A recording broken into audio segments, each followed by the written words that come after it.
Dans son évangile, Jean met l'accent sur le fait suivant: Christ est la réponse à tous les besoins de l'homme, et cela jour après jour. Et quel qu'il soit, il rapporte cette merveilleuse déclaration de Christ: je suis. Christ est le je suis. En vérité, je vous le dis, avant qu'Abraham fût, moi, je suis. Jean 8, 58. C'est pourquoi je vous ai dit que vous mourrez dans vos péchés, car si vous ne croyez pas que moi, je suis, vous mourrez dans vos péchés. Jean 8, 24. Si telle est donc l'unique solution à tous nos problèmes, alors nous devons connaître Christ comme le je suis. Jésus est Dieu. Paul, à l'instar de Jean, rend aussi témoignage à la plénitude qui se trouve en Christ. Voyons ce qu'il déclare aux Éphésiens.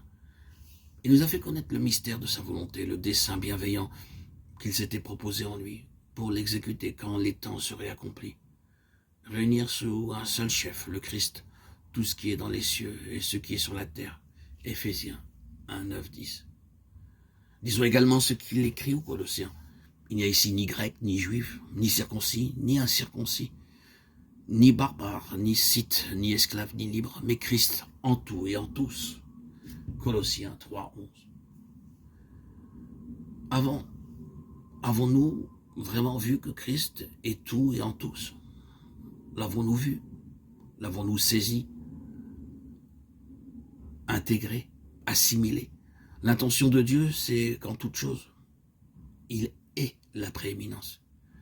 Il veut réaliser son dessein en mettant toutes choses en Christ et en nous mettant aussi en lui. C'est ce que Paul explique très clairement dans sa première lettre aux Corinthiens. Or, c'est par lui que vous êtes en Christ, lequel, de par Dieu, a été fait pour nous sagesse et justice et sanctification et rédemption. 1 Corinthiens 1, 30. Avons-nous bien compris ce verset? Paul ne dit pas que Dieu est disposé à nous accorder certains dons, le don de la sagesse, de la justification, le don de la sanctification ou celui de la rédemption. Non. Il dit que Christ est notre sagesse. Christ est notre justification. Christ est notre sanctification. Christ est notre rédemption. Il a plu à Dieu de tout récapituler en Christ. Et il n'en a rien qui ne soit hors de Christ.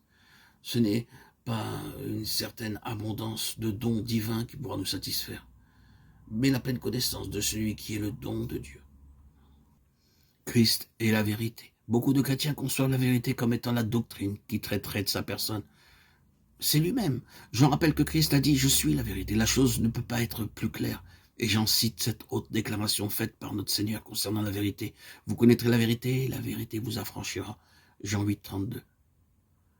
Arrêtons-nous un instant et réfléchissons. Avons-nous été libérés par tout ce que nous avons appris concernant Christ? Hélas, nous sommes familiarisés avec l'enseignement qui concerne Jésus, mais nous ne sommes pas suffisamment familiarisés avec Christ lui-même.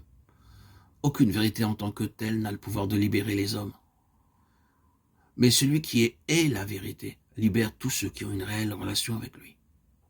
Il est possible d'entendre pendant des années des vérités chrétiennes et même de les enseigner, cependant être encore bien à l'étroit et limité à cause de toutes ces choses qui ne sont pas Christ. Le problème, c'est que nous avons été préoccupés avec des vérités et non pas avec la vérité. La vérité affranchit toujours. Nous pouvons exposer la doctrine de notre crucifixion avec Christ, alors que la réalité de notre crucifixion avec lui n'est pas une évidence dans notre conduite quotidienne. Nous pouvons avec éloquence parler de notre résurrection avec lui, cependant ne rien expérimenter de sa résurrection. Nous sommes au fait des vérités, mais hélas, nous ne connaissons pas Christ comme l'essence même de la vérité. Faisons le test de notre expérience avec sa parole. Vous connaîtrez la vérité et la vérité vous affranchira. Christ est la vie. Nous avons besoin de bien faire la différence entre la vie et l'action. La vie est tenue de s'exprimer par des actes, mais les actes ne peuvent se substituer à la vie. Beaucoup de chrétiens font de leur mieux et s'efforcent d'être comme Christ. Mais la vie de Christ est toujours spontanée. Même la vie naturelle obéit à cette loi. Comment nos yeux voient-ils? Comment nos oreilles entendent-elles? Nous ne faisons pas toujours des efforts conscients pour tâcher de voir ou d'entendre. Nous ouvrons simplement nos yeux et nous voyons. Nous ouvrons nos oreilles et nous entendons. Un effort excessif est signe de maladie. Les mouvements d'un corps en bonne santé sont spontanés et bien souvent inconscients.